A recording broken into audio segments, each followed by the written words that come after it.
Certains d'entre vous le savent sans doute déjà, mais à l'intérieur d'une centrale nucléaire, le combustible n'est pas laissé comme ça en plan dans la centrale. Non, bien sûr que non. Il est confiné bien au chaud, à l'intérieur de tubes faits d'un alliage de zirconium.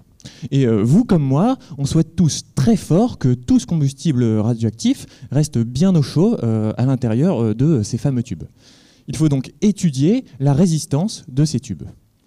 Sauf qu'en situation accidentelle, les conditions que subissent les infrastructures peuvent être très violentes.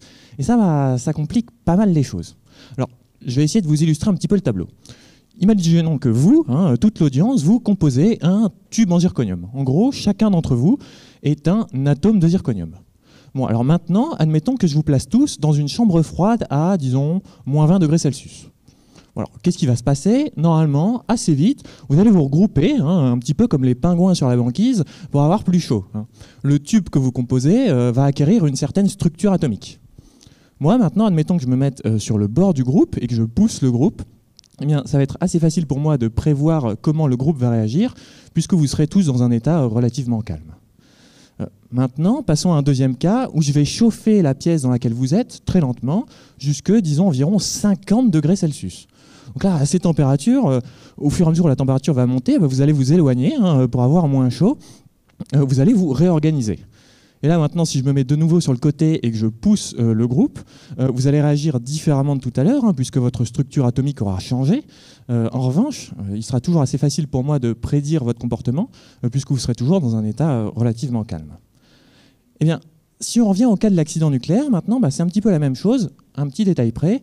Vous allez passer de 300 degrés, donc une température de fonctionnement standard, à plus de 1000 degrés, et ça en moins d'une seconde. Donc c'est énorme. À ces vitesses-là, on atteint la température de surface du Soleil en moins de 5 secondes. Donc dans ces conditions, vous, les atomes, vous allez être complètement paniqués. Mon Dieu, qu'est-ce qui se passe? Et là, dans ce moment de panique, il est très difficile de savoir si le tube est résistant ou non.